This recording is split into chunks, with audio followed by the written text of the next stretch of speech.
दोस्तों, स्वागत है आप सभी का हमारे YouTube channel A learning with Durgesh में। आज हम लोग सीटेट की 3 महत्वपूर्ण शिक्षण शास्त्र को पढ़ेंगे, जहाँ पे पर्यावरण शिक्षण, गणित शिक्षण, हिंदी शिक्षण के महत्वपूर्ण प्रश्न बैंक हैं, जो एनसीईआरटी के पुराने प्रीवियस ईयर पेपर के आधार पर ये प्रश्न बैंक की सीरीज है। यहाँ पर जो प्रश्न बैंक की सीरीज है ये थोड़ी सी बड़ी होगी, क्योंकि आपको अगर सिलेक्शन के लिए पढ़ना है, अगर आप सीटेट को क्वालिफाई करना चाहते हैं तभी इस मैराथन क्लास में हिस्सा लीजिएगा, वरना आपके इस क्लास का कोई मतलब नहीं है।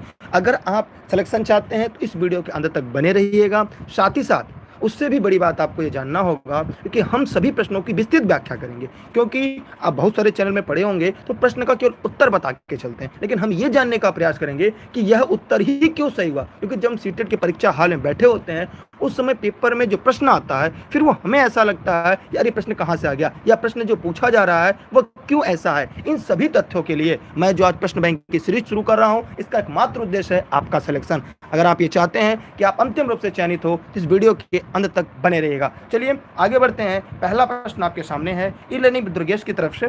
प्राथमिक स्तर पर बच्चों के आकलन करने का सबसे सर्वश्रेष्ठ तरीका क्या है? तो जो लोग इस वीडियो को लाइव देख रहे हैं सभी लोग फटाफट कमेंट करके ये बताएं कि बच्चों को प्राथमिक स्तर पर उनका आकलन करने का तरीका क्या है। सभी लोग फटाफट कमेंट करें, बिना समय गंवाए आपको इस प्रश्न का जवाब दें। उम्मीद करते हैं कि ये प्रश्न आपके लिए काफ़ी महत्वपूर्ण होगा।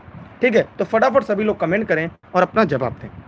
गृह कार्य, योगात्मक कार्य, आवधिक परीक्षा, पोर्टफोलियो। देखिए आइए इसके बारे में आपको एकदम सीरियल ट्रिक भी बता रहा हूं, ताकि आप इस तथ्य को सीखते भी चले। जैसे यहाँ पे कह रहा है कि गृह कार्य, तो होमवर्क से बच्चों का हम तरीका नहीं है उनका आकलन करने का। फिर योगात्मक कार्य, समावधिक परीक्षा, क्योंकि आप जानते हैं परीक्षा के आधार पर हम किसी भी बच्चे का आकलन नहीं कर सकते, मतलब ये भी गलत। अब यहाँ पे जो सबसे सही उत्तर होगा वह होगा पोर्टफोलियो, अर्थात तीसरा इसका सही जवाब होगा, सी इसका राइट आंसर होगा। अगर आपके मन में कोई डाउट हो, कोई समस्या हो तो आप कमेंट करके पूछ सकते हैं। मैं आगे बढ़ रहा हूँ अगले प्रश्न की तरफ, क्योंकि मेरा उद्देश्य आपको सिलेक्शन के नज़दीक लेकर चलना है। तो ये ईवीएस पेडागोगी की क्लास चल रही है, जहां पर एनसीईआरटी के आधार पर हम पढ़ा रहे हैं। अगर आपने हमारी नोट्स पढ़ी होगी तो आपको ये चीज़ें देखने को मिली होगी। मैं आगे बढ़ रहा हूं अगले प्रश्न की तरफ।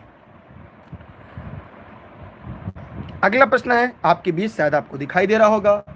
प्रश्न को ध्यान से पढ़िए और आप इसका जवाब दीजिएगा। एक शिक्षक पढ़ाते समय श्रव्य दृश्य सामग्रियों एवं शारीरिक गतिविधियों का प्रयोग करता है, क्योंकि ये। फटाफट सभी लोग कमेंट करें, जो इस वीडियो को लाइव देख रहे हैं वे सभी लोग फटाफट कमेंट कर जवाब दें। सभी लोग जवाब दें।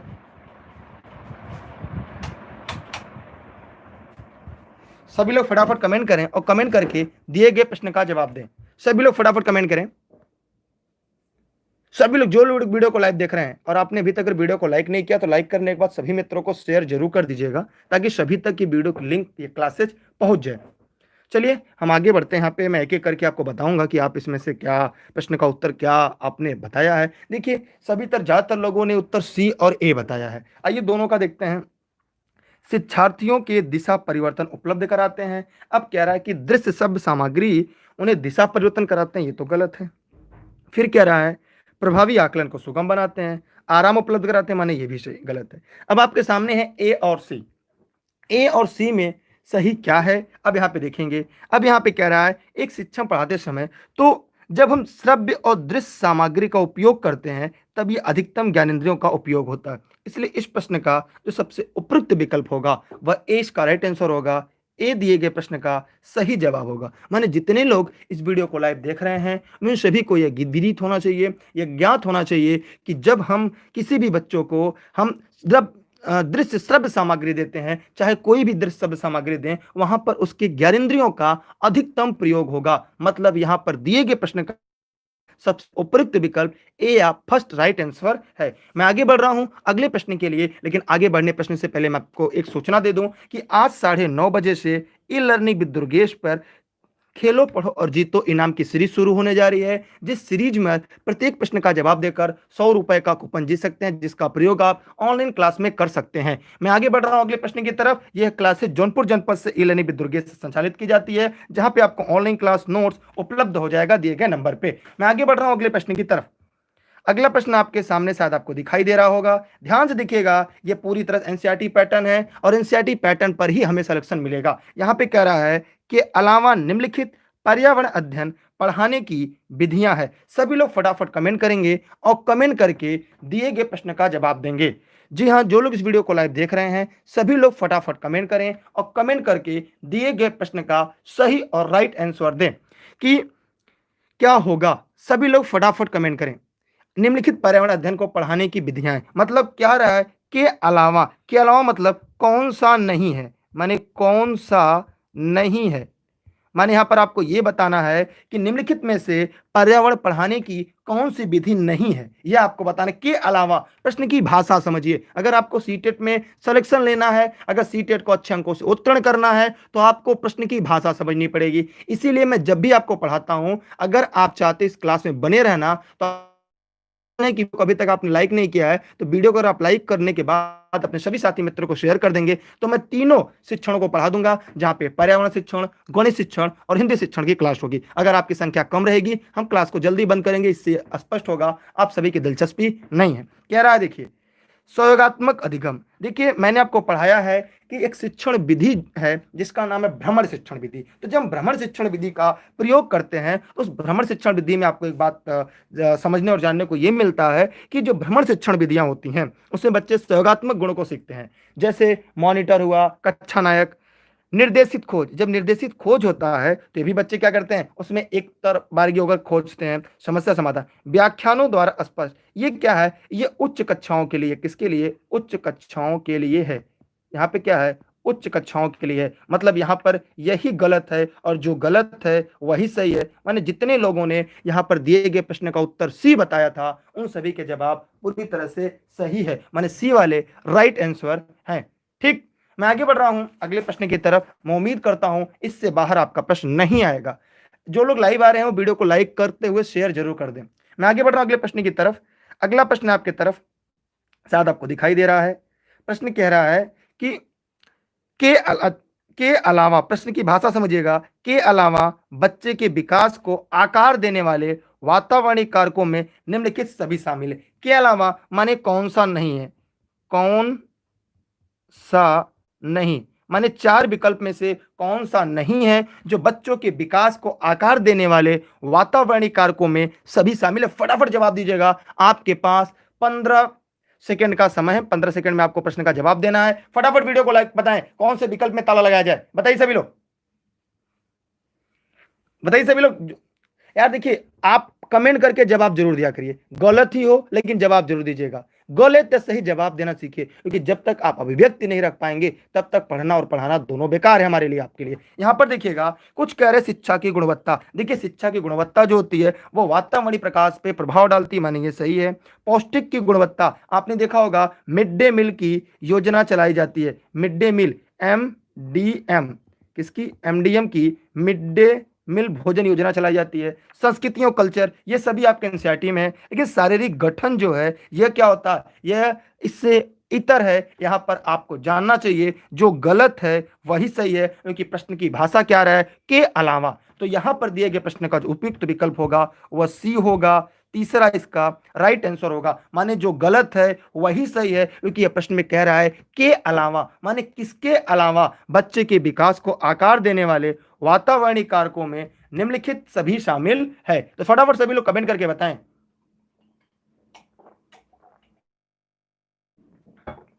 हम आगे बढ़ रहे हैं अगले प्रश्न की तरफ। कोई दिक्कत हो आप पूछ सकते हैं, ज्यादातर लोगों को सही जवाब आ रहे हैं। अगला प्रश्न बहुत ही इजी है, यह हमारे नोट्स में था, ऊपर वाला भी था, ठीक है। हाँ कमेंट सभी के देख रहे हैं, बस हम नाम नहीं ले पाते।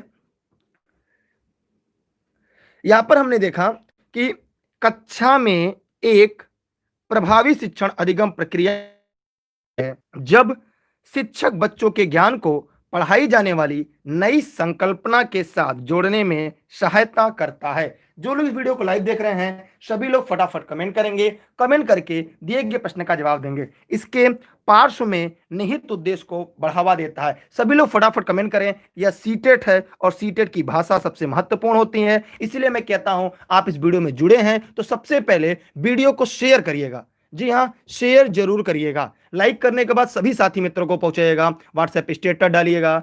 ठीक है, जितने साथियों ने वीडियो को लाइक और शेयर किया है, भगवान करे वो जल्दी से जल्दी सरकारी नौकरी करे, और जितने लोग लाइक करने वाले हैं, नकारात्मक वाले हैं, वो ऐसे ही जिंदगी भर करते रह जाएं। आइए, इस प्रश्न में सभी लोग लगभग सही उत्तर दे रहे हैं। कुछ लोग सी, कुछ लोग डी बता रहे हैं।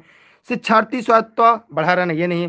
पुनर्बलन यहाँ पे कह रहा है कि बच्चों के ज्ञान को पढ़ाई जाने नई संकल्पना के साथ जोड़ने में सहायता करता है। तो यह है ज्ञान का सहसंबंध स्थानांतरण करना। जैसे अगर हमें यह बताना है बच्चों को कि कोई भी अधिगम बढ़ाना है, तो उसके लिए हम क्या करते हैं, किसी भी एग्जाम्पल देते हैं। अगर जैसे हमने एक पढ़ा होगा, अगर पेड़ भी चलते होते, आपने एक कविता पढ़ी होगी, एनसीईआरटी में है, अगर पेड़ भी चलते होते कितने मजे हमारे होते।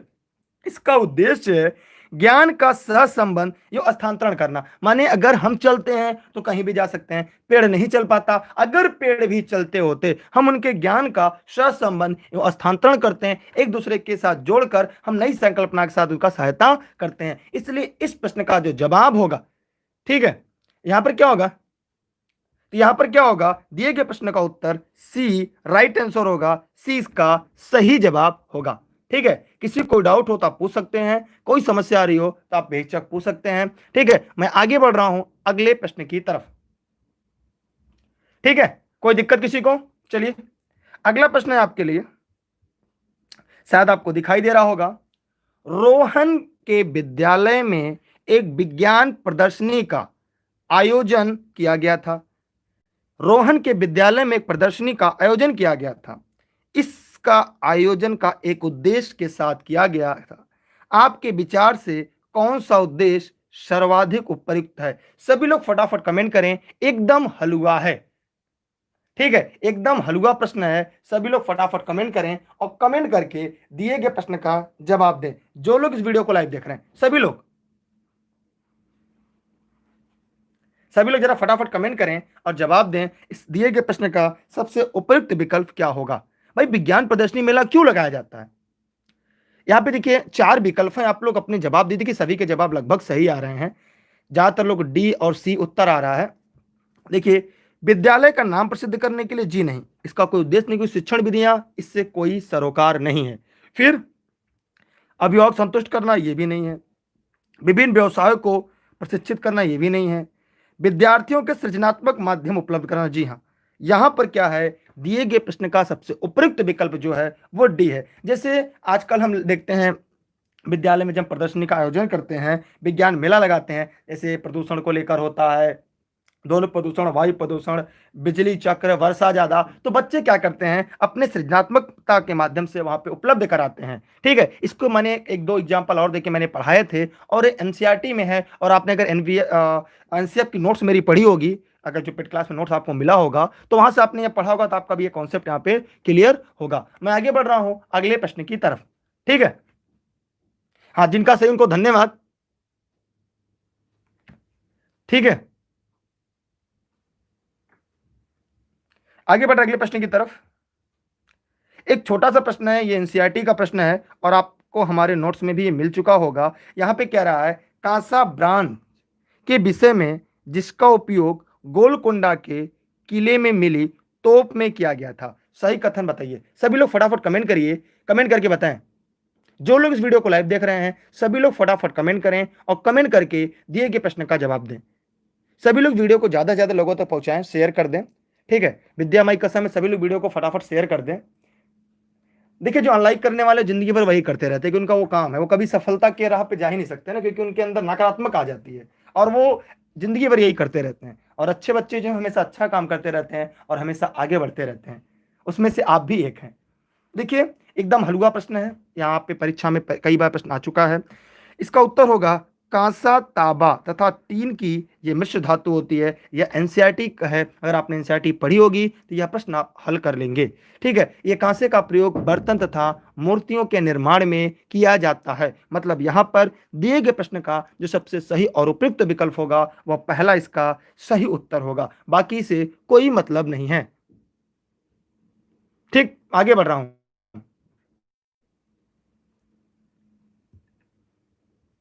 देखिए, अगला प्रश्न आपके सामने है।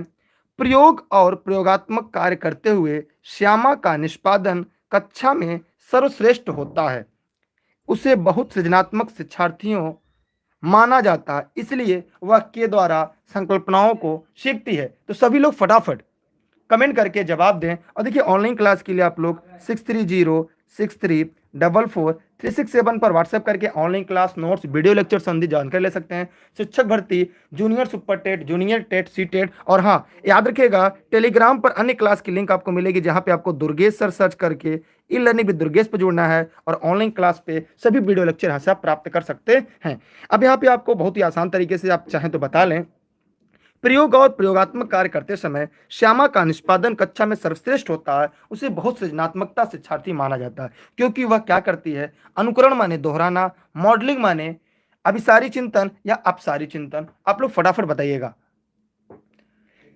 श्यामा जो शीघ्रता से कार्य करती है, अच्छा कार्य करती है, और इसलिए वो क्या होगा, अपसारी चिंतन होगा।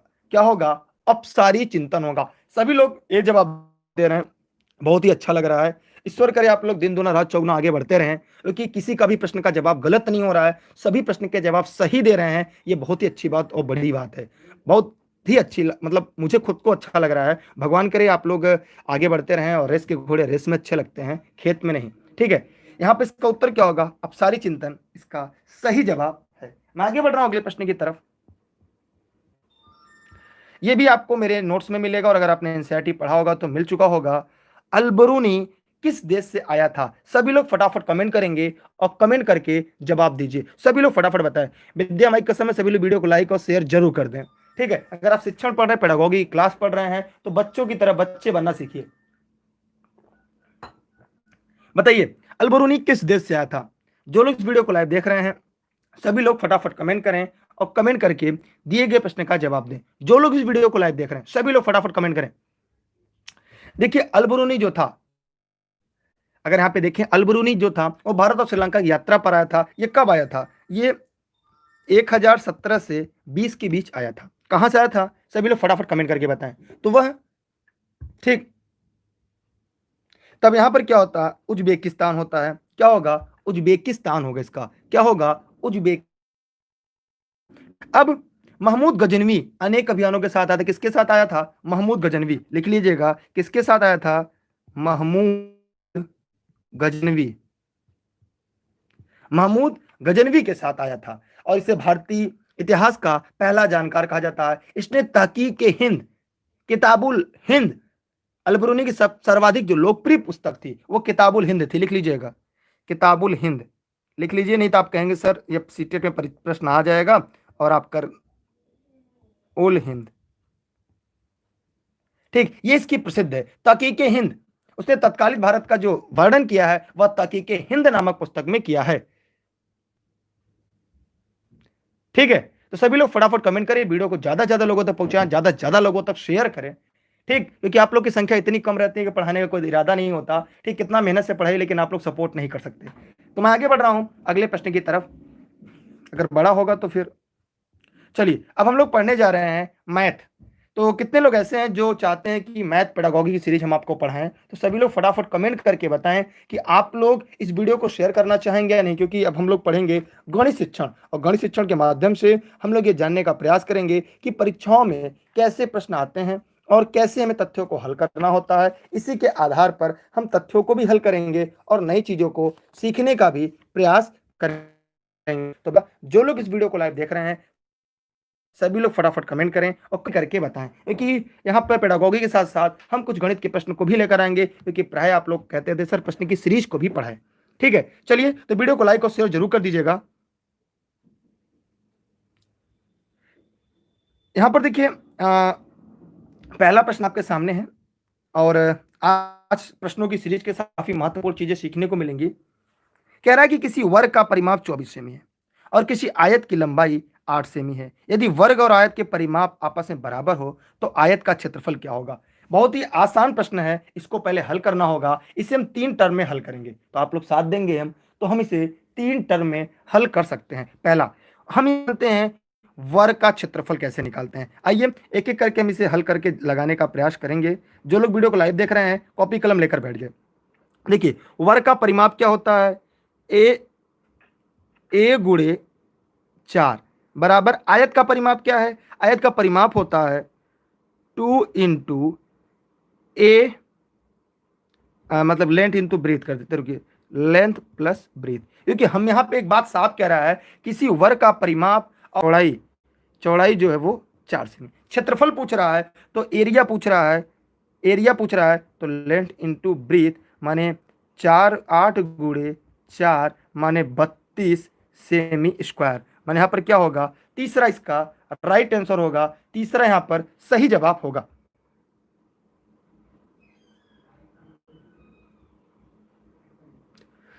हाँ, क्या प्रॉब्लम है भैया आपका? स्टूडेंट की प्रॉब्लम क्या है, जरा बताएं। कोई कोई कह रहा है कि स्टूडेंट की प्रॉब्लम सुन ले।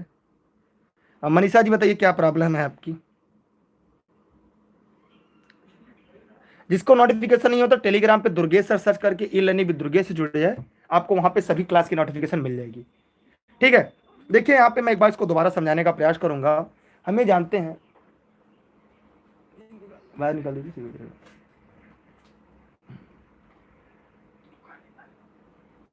ठीक है, तो यहाँ पर हम लोग को मैं दोबारा समझा दूंगा, अगर आप कहें तो। यहाँ पर देखिए कह रहा है कि वर्ग का परिमाप और आयत का परिमाप बराबर है, तो माने वर्ग का परिमाप भुजा गुणे 4, यहाँ पे 2 लेंथ प्लस ब्रीथ होता है। यहाँ पे 24 दिया हुआ था, यहाँ पे क्या था, 24 दिया हुआ था, तो यहाँ पे हमने 8 लिख दिया, लेंथ जो पता था, जो वैल्यू नहीं पता था उसको हमने छोड़ दिया। इस प्रकार हमें जो ब्रीथ इसकी निकल गई वो 4 सेमी निकल गई, और एरिया बराबर लंबाई गुणे चौड़ाई, 8 गुणे 4 बराबर 32 सेमी स्क्वायर। यहाँ पर दिए गए प्रश्न का सबसे सही उत्तर जो होगा वह क्या होगा, शीर्ष का राइट आंसर होगा। ठीक है, कोई समस्या किसी को हो तो पूछ सकता है। अब मैं आगे बढ़ो, आप लोग जरा कमेंट करके बताएं मेरी आवाज़ आप लोग को सुनाई दे रही है या मेरी बात आप तक पहुंच रही है या नहीं।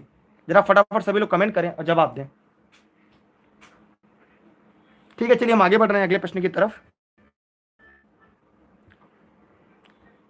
अगला प्रश्न आपको दिखाई दे रहा होगा, बहुत ही सिंपल प्रश्न है। ठीक है, हाँ मनीषा जी, ऑनलाइन कोई चीज़ परचेज करने के लिए आप इस नंबर पर व्हाट्सएप करें, यहाँ पे आपको जानकारी मिल जाएगी। उसके लिए यहाँ पर व्हाट्सएप करने के लिए नंबर है। अब आपको बताना है कि संख्या में 3 के स्थानीय तथा अंकित मान में अंतर क्या है। कमेंट करें, सभी लोग फटाफट कमेंट करें, कमेंट करके जवाब दें। एकदम आसान सा प्रश्न है। 3 के स्थानीय मान और अंकित मान, स्थानीय मान क्या होगा इसका, 300, और अंकित मान होगा 3, माने अंकित मान को नैज मान भी कहा जाता है और वो दी गई स्वयं संख्या होती है। ठीक, तो यहां पर हम ये देखेंगे कि 300 में से 3 गया तो 297, तो कितने ऐसे लोग हैं जिनका उत्तर आया है 297। तो यहाँ पर बहुत सारे लोग, जितने भी लोग जवाब दे रहे थे उन सभी का जवाब 297 आया, मतलब दिए गए प्रश्न का उत्तर सी सही है। जितने लोगों ने सी बताया है उन सभी के जवाब पूरी तरह से सही हैं। ठीक है, मैं आगे बढ़ रहा हूं अगले प्रश्न की तरफ। किसी को दिक्कत, कोई समस्या हो तो आप पूछ सकते हैं। अगला है, निम्नलिखित में से कौन सा सही है। सभी लोग फटाफट कमेंट करें और अपने मन से हल करके बताएं, वैसे मैं इसे अच्छे से हल करके आपको व्याख्या करूंगा। ठीक है,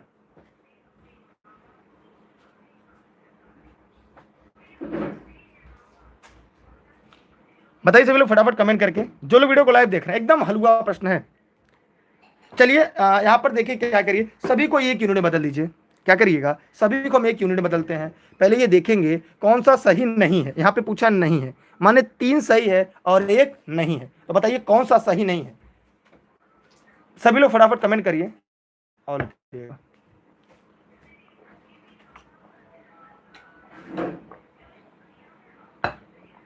बताइए कौन सही नहीं है। देखिए इसको हम लिखेंगे 10/100, ये 0 0 कट गया, 1/10, इसे लिख सकते हैं 1/10। इसका मतलब ये आपस में समान है, ये सही है। ठीक है, ठीक, आगे देखते हैं। कह रहा है 1 मिलीलीटर बराबर 0, हाँ 1 मिलीलीटर बराबर, माने हमें जानते हैं कि 1 मिलीलीटर बराबर 1/10 सेंटीमीटर, माने 1 मिलीमीटर बराबर, ये मिलीमीटर है, मिलीमीटर बराबर 0.1 सेमी, ये भी सही है। कह रहा एक घन के 6 फलक होते, जी हाँ, जैसे मैं यहाँ पे घन बना दिया,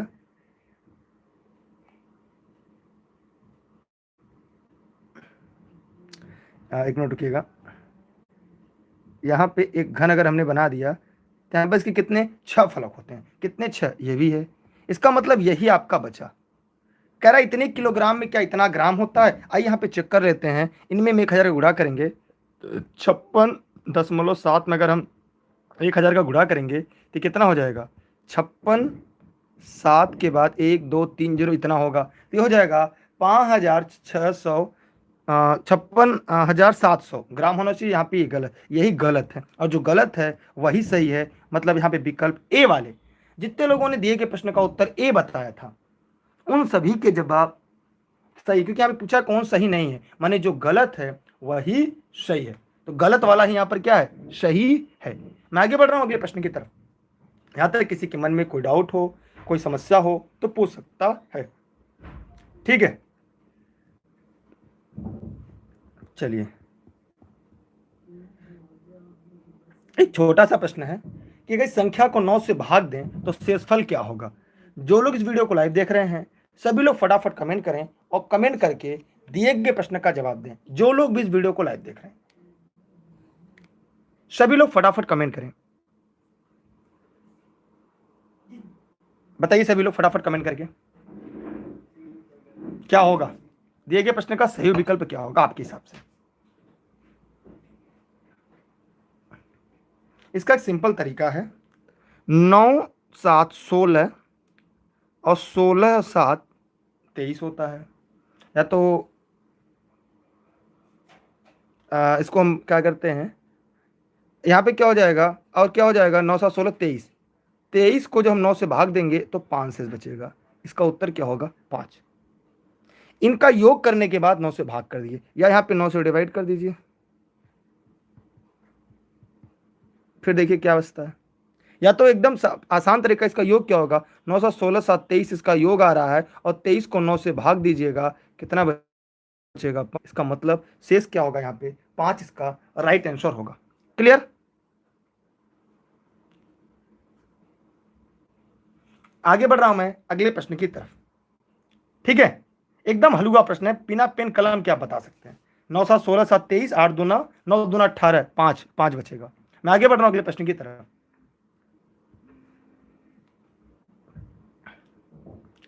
अगला प्रश्न शायद आपको दिखाई दे रहा होगा और शायद सुनाई भी दे रहा होगा मेरी बात आप तक। कह रहा है कि किसी आयताकार बक्से की आंतरिक लंबाई, चौड़ाई और ऊंचाई 4 सेमी, 3 सेमी, 2 सेमी है। उसमें 8664 सेंटीमीटर घनों को पैक करने के लिए कितने बॉक्स की आवश्यकता पड़ेगी। सभी लोग फटाफट कमेंट करके बताएं जो लोग वीडियो को लाइव देख रहे हैं। देखिए यहां पर बड़े घन में छोटे घन से भाग देते हैं। बक्सा बराबर बक्सों की संख्या बराबर बड़े का आयतन क्या है, 8664 बटे छोटे का आयतन 4 गुणे 3 गुणे 2। बस हल कर दीजिए। हल करने पे जो आपका उत्तर आए वह दिए गए प्रश्न का सबसे सही और सटीक उत्तर होगा। अब हम ही काट के दिखाएं। चलिए मैं 4 3 12 से काटता हूँ। देखिए कैसे काटते हैं। पहले 4 से जैसे भी काटिए आप, 4 3 12 से काटिए। 4 3 12 से अगर काटेंगे तो 12 सत्ते 84, 2 हुआ 26, 12 दूनी 24, 12 दूनी 24, 2 से काटिएगा तो क्या हो जाएगा, 2 3 6, 2 6 12, 2 1 का 2, 361। माने दिए गए प्रश्न का उत्तर जो होगा वह क्या होगा, 20 का राइट आंसर होगा। जितने लोगों ने दिए गए प्रश्न का उत्तर दूसरा बताया था उन सभी के जवाब पूरी तरह से सही है। मैं आगे बढ़ रहा हूं अगले प्रश्न की तरफ, ठीक है। यहां से किसी को डाउट हो, कोई समस्या हो तो आप पूछ सकते हैं। अगला प्रश्न शायद आपको दिखाई दे रहा होगा, शायद आप लोग देख पा रहे होंगे, ठीक है। क्या कह रहा है, 1/3 के समतुल्य भिन्न लिखिए। 1/3 के समतुल्य भिन्न लिखिए। कक्षा 4 के बच्चों से पूछा गया एक सवाल किस तरफ इंगित करता है। जो लोग इस वीडियो को लाइव देख रहे हैं सभी लोग फटाफट कमेंट करेंगे, कमेंट करके दिए गए प्रश्न का जवाब देंगे। सभी लोग, जो लोग भी इस वीडियो को लाइव देख रहे हैं, अगर आप लोग इलेनी दुर्गेश पे जुड़े हुए हैं, मैंने आपको बता सभी क्लास की लिंक आपको टेलीग्राम पे मिलेगी। डिस्क्रिप्शन में उसका लिंक है। जो भी तक टेलीग्राम पे नहीं जुड़े हैं वो दुर्गेश सर्च करके इलेनी दुर्गेश पे जुड़े हैं। सभी क्लास की लिंक, नोट्स के साथ साथ जो प्रैक्टिस सेट की सीरीज होती है वह भी आपको ई लर्निंग विद दुर्गेश पर मिल जाएगी। ठीक है, चलिए एक एक करके यहाँ पे हम लोग प्रश्नों को हल करते हैं, इसको समझते हैं। यहाँ पर क्या होगा, देखिए ये कह रहा है पहला, अगर विकल्प की तरफ हम लोग बढ़े तो कह रहा है कि उच्च स्तरीय मांग है, क्योंकि समायोजन के बिना प्रक्रिया है।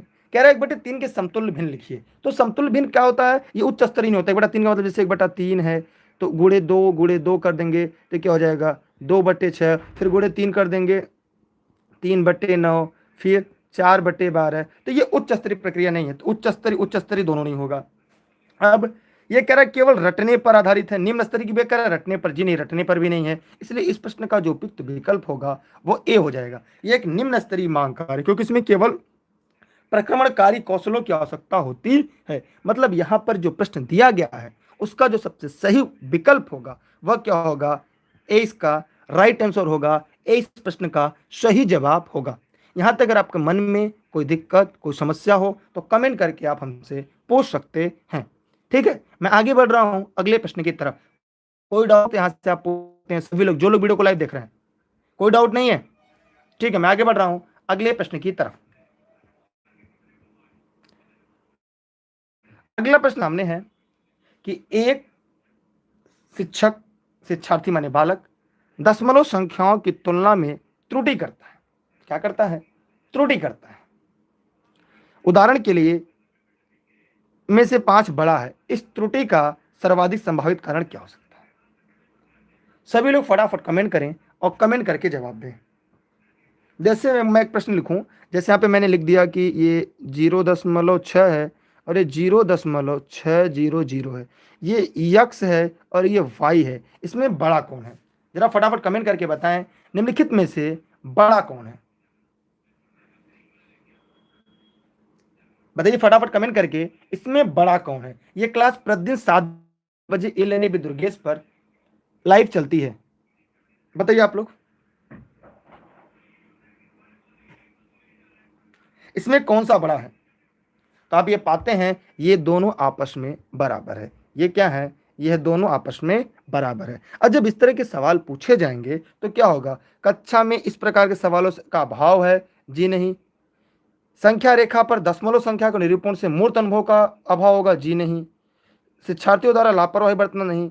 क्रमिक दशमलव में शून्य की सार्थकता से संबंधित भ्रांति संकल्पना है। यहाँ ये बताना है कि दशमलव संख्या के बाद किसी संख्या में चाहे जितना भी जीरो लगा दे उसकी कोई वैल्यू नहीं होती, चाहे जितना भी जीरो लगा दे उसकी कोई भी वैल्यू नहीं होती, यह बताना है। इसलिए यहाँ पर दिया गया प्रश्न जो है, ठीक है, उसका क्या होगा, यहाँ पे चौथा इसका राइट आंसर होगा, डी यहाँ पे सही जवाब होगा। जी हाँ, जब तक सीटेट का परीक्षा नहीं होगा, लक्ष्मी जी का कहना है इस क्लास को लगातार बनाए रखिएगा। जी हाँ, ये क्लास प्रतिदिन आपको 7 बजे इसी तरह से चलती रहेगी। अन्य भी क्लास 1-2 दिन के अंदर आपको सारी क्लासेस मिलना शुरू हो जाएगी, क्योंकि स्टूडियो आज बन गया है, आज से आपका शुभारंभ भी हो जाएगा। ठीक है, तो चलती है, आगे बढ़ते हैं। कल से आपको जूनियर की भी क्लासेस मिलना शुरू हो जाएगा।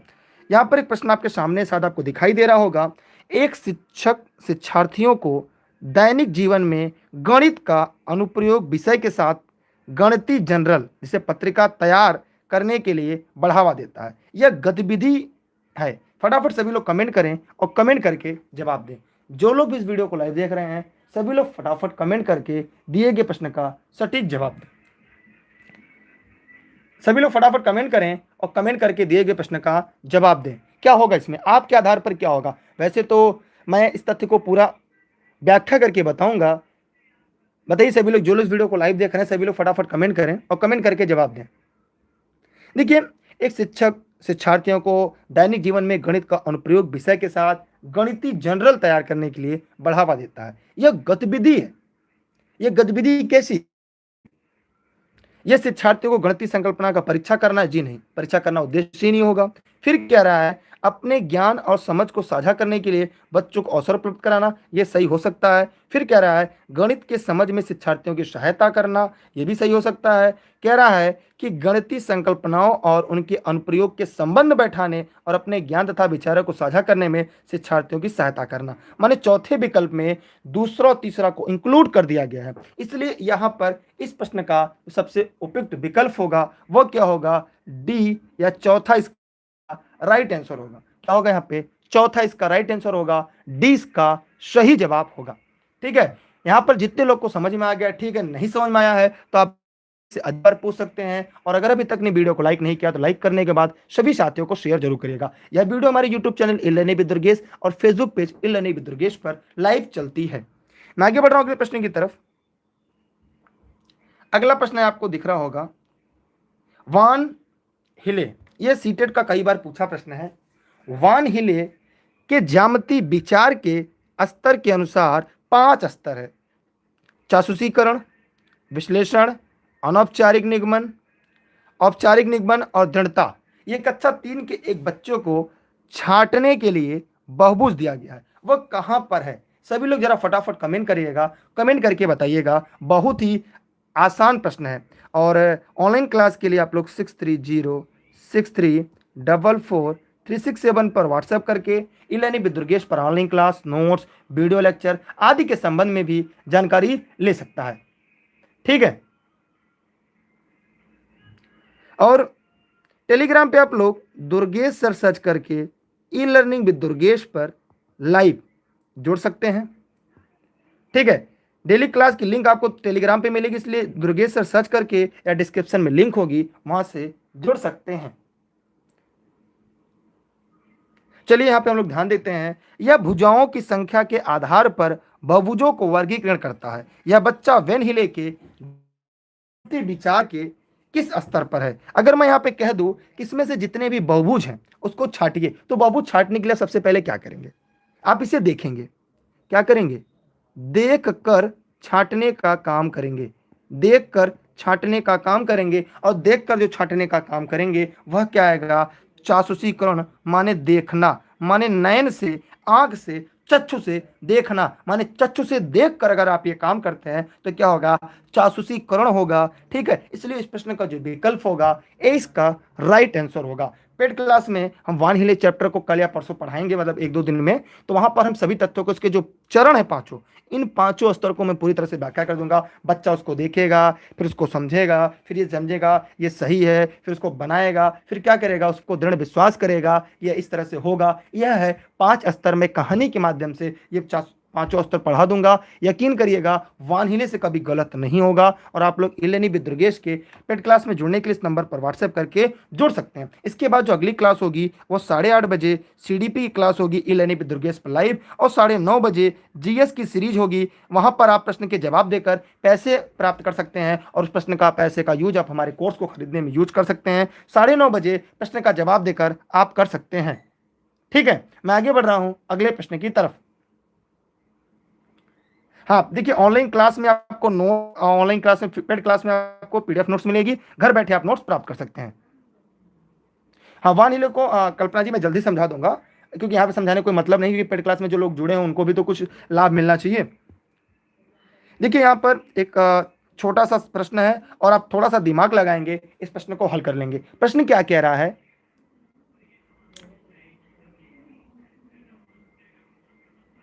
एक बच्चा संख्याओं, ध्यान से देखिएगा, एक बच्चा संख्याओं, संक्रियाओं और संकेतों, घड़ी के 2 कांटों के विभिन्न सिक्कों आदि में अंतर करने में कठिनाई महसूस करता है। इसका निहितार्थ है कि जो विशिष्ट बाधाएं उसके सीखने को प्रभावित कर रही हैं वो क्या है? एकदम आराम से बता सकते हैं, एकदम हलवा प्रश्न है।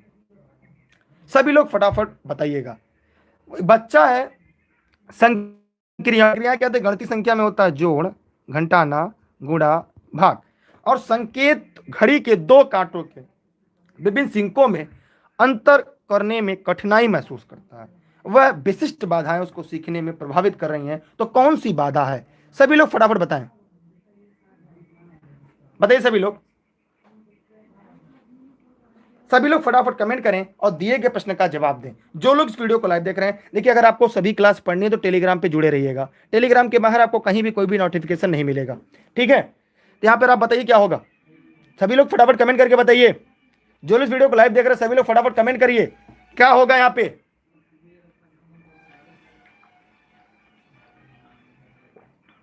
सभी लोग बताइए फटाफट कमेंट करके, दिए गए प्रश्न का जवाब क्या होगा? बताइए जल्दी से।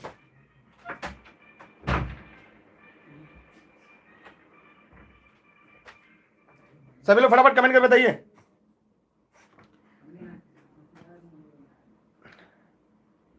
नहीं, आईपीएल मैच का जो टोन बज रहा है इतना तेज। सभी लोग फटाफट कमेंट कर। देखिए यहां पर मैं आपको दो बात बताऊंगा कि कमजोर शाब्दिक नहीं है। देखिए शब्द नहीं है देखिएगा, वो बेचारा समझ नहीं पा रहा है, बच्चा संख्याओं को संकेतक घड़ी को नहीं समझ पा रहा है, तो चाचुसी पकड़न मनुष्य देखने की समस्या है। जैसे चाचुसी विभेदीकरण वह देखकर अलग नहीं कर पा रहा है, संगठित नहीं कर पा रहा है और समन्वय स्थापित नहीं कर पा रहा है, मनुष्य देखने की समझता है। इसलिए इस प्रश्न का उपयुक्त विकल्प 20 का राइट आंसर होगा, 20 का सही बात। ठीक है, समझ में आया? इसी कोई दिक्कत कोई समस्या? यहां पे 20 का क्या होगा, सही जवाब होगा, क्योंकि कमजोर चाचुसी की पकड़ योग्यता है, जैसे चाचुसी विभेदीकरण, स्थानिक संगठन और चाचुसिक समन्वय। क्लियर? चलिए हम आगे बढ़ रहे हैं। अब यहां से देखिए हिंदी पेडागॉगी की सीरीज शुरू होने जा रही है। ठीक है, यहां पर हिंदी पेडागॉगी की सीरीज, क्योंकि हिंदी शिक्षण भी एक ऐसा महत्वपूर्ण अध्याय है जहां से प्राय परीक्षा में आपके प्रश्न आते हैं। अगर आप ई लर्निंग विद दुर्गेश पर लाइव जुड़े हुए हैं और आप सीटेट की परीक्षा को उत्तीर्ण करना चाहते हैं, जहां पे आपको पता है कि हिंदी जो पेडागॉगी की सीरीज होती है सीटेट में, यहाँ पे दो सीरीज बनती है। यहाँ पे बनता है 15 अंक और 15 अंक का। यहाँ पे 15 अंक में 9 नंबर का गद्यांश, 6 नंबर का पद्यांश और यहाँ पे 15 नंबर का क्या होता है, पेडागॉगी होती है आपकी। ठीक है, तो ये सीरीज आपके लिए सबसे ज्यादा महत्वपूर्ण है। यहाँ पर आप सीटेट में मेहनत करेंगे तो आप 30 के 30 नंबर नहीं ला सकते, तो 28 आराम से पहुंचा सकते हैं। कैसे? क्योंकि पैसेज में आपको प्रैक्टिस करा दूंगा, पेड क्लास में मैं जल्दी आपको यहाँ पे प्रैक्टिस करा दूंगा, लेकिन यहाँ पे मेरी नोट्स अगर आपने पढ़ी होगी या पेड क्लास आपने देखा होगा तो वहां पर मैंने 7 से 10 लेक्चर उपलब्ध कराए। केवल उतना लेक्चर अगर आपने पढ़ लिया तो यकीन मानिए कि आपके 15 के 15 क्वेश्चन सही होंगे, एक भी प्रश्न गलत नहीं होगा। ठीक है, चलिए हम आगे बढ़ते हैं और आगे प्रश्न को पढ़ना शुरू करते हैं। तो कितने लोग तैयार हैं हिंदी शिक्षण को पढ़ने के लिए? ठीक है, याद रखिएगा आप लोग, अगर आपने इसे मैं आगे बता दूंगा कि भाषा फर्स्ट और सेकंड के रूप में रखेंगे तो कैसे होगा, इसे कैसे हल करना है, इस तथ्य को भी मैं आपको अच्छे से समझा दूं। एक बार जरा कमेंट करके बताइएगा कि क्या आप लोग को ये तथ्य समझ में आ रहे हैं ना, बताइए। चलिए, भाषा स्वयं में क्या है? जो लोग इस वीडियो को लाइव देख रहे हैं सभी लोग फटाफट कमेंट करें और कमेंट करके जवाब दें। सभी लोग फटाफट कमेंट करें, बताइए। जो लोग इस वीडियो को लाइव देख रहे हैं वे सभी लोग फटाफट कमेंट करें और कमेंट करके दिए गए प्रश्न का जवाब दें, क्योंकि आपका और मेरा एकमात्र उद्देश्य है कि हम प्रश्नों को ज़्यादा से ज़्यादा हल करें, ज़्यादा से ज़्यादा प्रश्नों को सीरीज को कराएं ताकि हम बेहतर अंक की तरफ आगे बढ़ सकें। तो आप लोग वीडियो को शेयर कर दीजिए मालिक, इतना तो कर सकते हैं।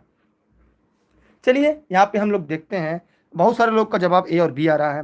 भाषा एक विषय मात्र है, कह रहा भाषा एक विषय मात्र है, जी नहीं। यहाँ पे देखिए प्रश्न को समझना है, जटिल चुनौती है, जी नहीं। एक नियमबद्ध व्यवस्था है, ये क्या है, नियमबद्ध व्यवस्था है। जब भी हम कोई भी बात बोलते हैं तो हम व्याकरणिक नियम से बोलते हैं। जैसे कोई छोटा बच्चा कहता है पापा बाजार जाइएगा, मेरे लिए खिलौना लेते आइएगा, मम्मी मुझे बहुत तेज से प्यास लगी पानी दो। तो जब वो बच्चा छोटा बोलता है, चाहे वो 2 साल का हो चाहे वो 3 साल का हो, जब भी बच्चा बोलना शुरू करता है वो पूरी तरह से व्याकरण के नियमबद्ध तरीके से बोलता है। बेशक उसे व्याकरण का नियम ना पता हो, मैंने पेड क्लास में पढ़ाया था वहां पे आपको कि जो छोटे बच्चे होते हैं उन्हें बेशक नियम नहीं पता होता, लेकिन पूरी तरह से वो क्या करते हैं, व्याकरण नियमों का प्रयोग करते हैं। इसलिए यह एक नियमबद्ध व्यवस्था है। हिंदी व्याकरण हिंदी भाषा को शुद्ध लिखने और बोलने संबंधित नियमों का बोध कराने वाला शास्त्र है। हिंदी भाषा के अध्ययन का महत्वपूर्ण हिस्सा है। इसमें हिंदी के सभी स्वर को 4 खंडों के अंतर्गत रखा जाता है।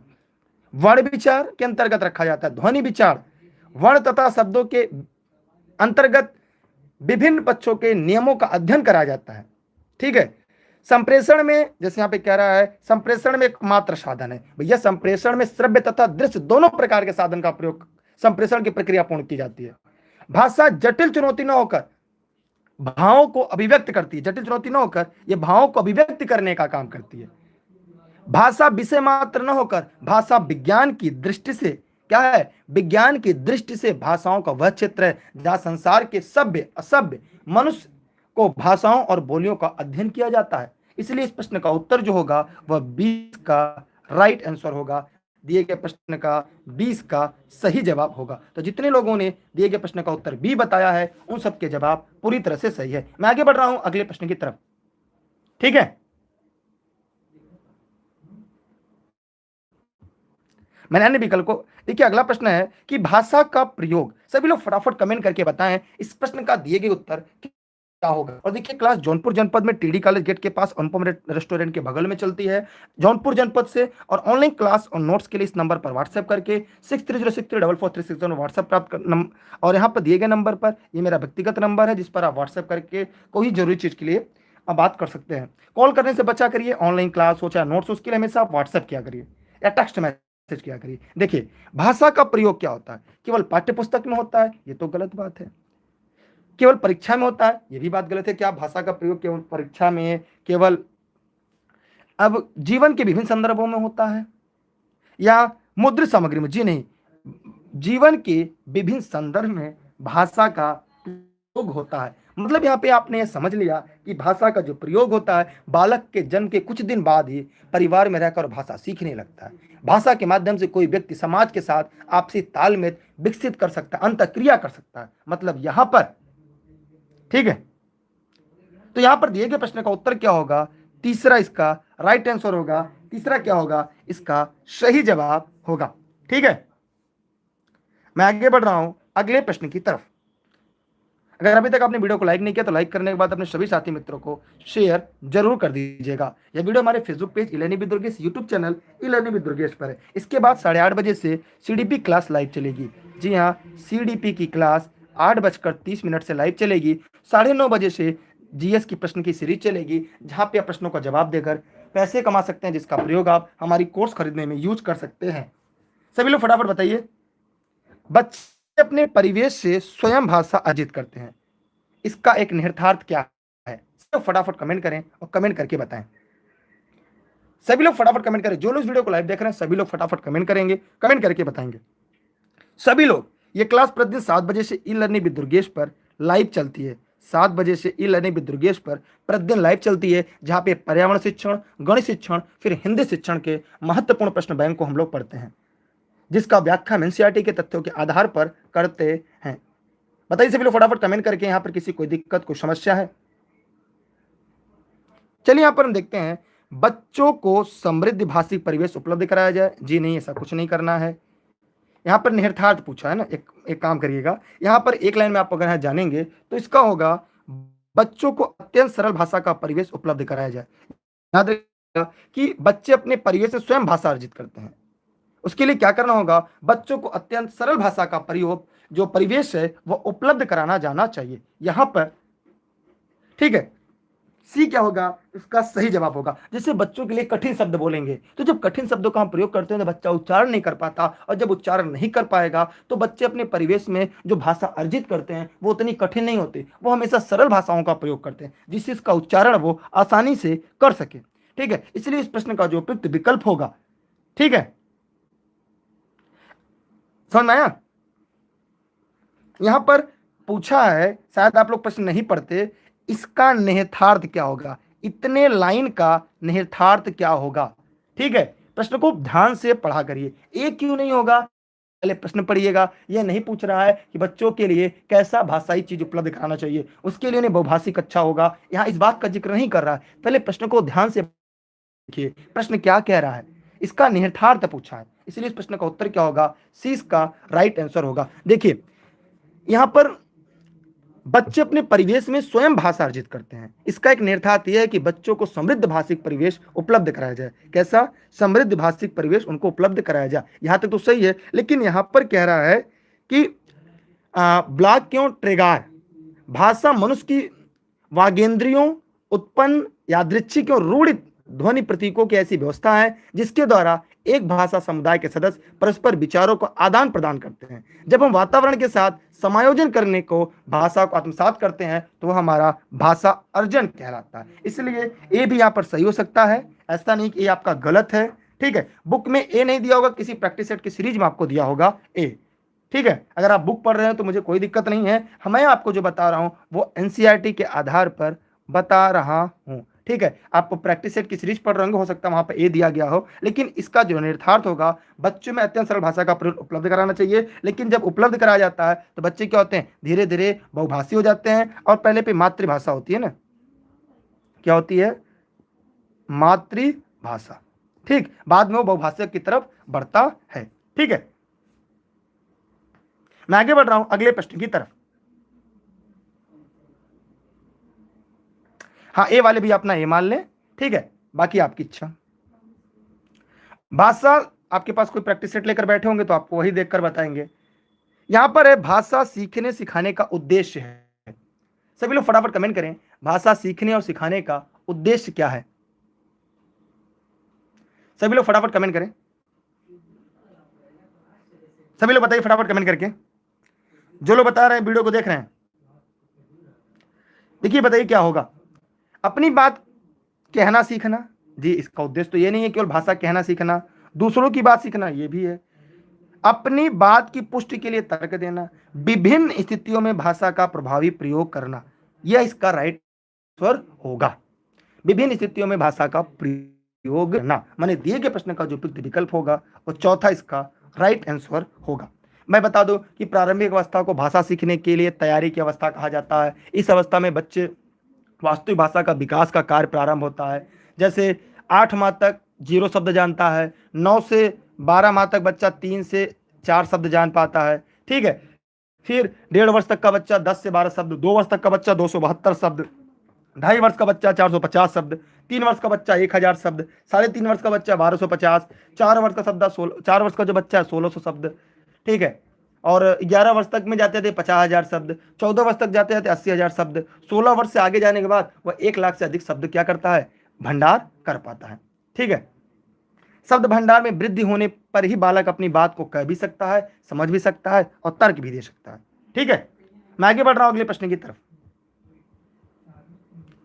अब कह रहा है कि एक भाषा शिक्षक के लिए सर्वाधिक महत्वपूर्ण क्या है। जो लोग वीडियो को लाइव देख रहे हैं सभी लोग फटाफट कमेंट करके बताएं, सभी लोग फटाफट कमेंट करें।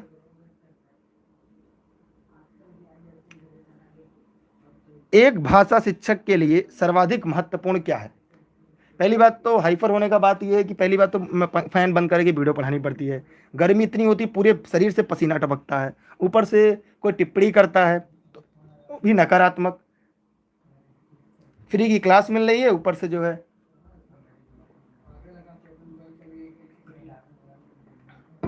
फैन चालू करेंगे आपको आवाज सही नहीं जाएगी। चलिए यहां पर है कि एक भाषा शिक्षक के लिए महत्वपूर्ण क्या होता है।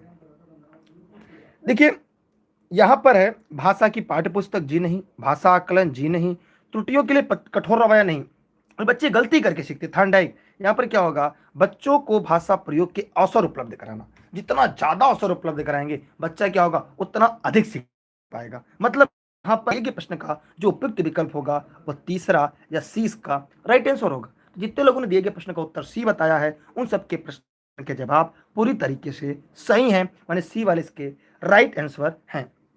अगला क्लास 8:30 बजे से सीडीपी की है, ठीक है। आज की क्लास यहाँ पे खत्म हो जाती है। इसके बाद 8:30 बजे से आपकी प्रतिदिन सीडीपी क्लास चलती है जो प्राइमरी और अपर प्राइमरी दोनों के लिए महत्वपूर्ण है। और साथ ही साथ 9:30 बजे की आपकी एक क्लास चलेगी जहाँ पर आप खेलो जीतो और पाओ इनाम, माने 9:30 बजे जीएस की क्लास में आप प्रश्न का जवाब देकर पैसे कमा सकते हैं, जिसका प्रयोग आप हमारी क्लास के ऑनलाइन परचेज करने के लिए सकते हैं। और डेली क्लास के जो सभी लिंक है वो हमारे टेलीग्राम पे मिलेगी, डिस्क्रिप्शन में उसकी लिंक है, या आप दुर्गेश सर सर्च करके टेलीग्राम पे e learning with Durgesh Facebook page और यूट्यूब और टेलीग्राम पे जुड़े रहिएगा। ऑनलाइन क्लास और नोट्स के लिए आप 6306344367 पर व्हाट्सएप करके online class, notes, video lecture in सभी के बारे में जानकारी ले सकते हैं, ठीक है।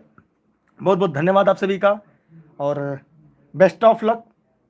जय हिंद, जय भारत।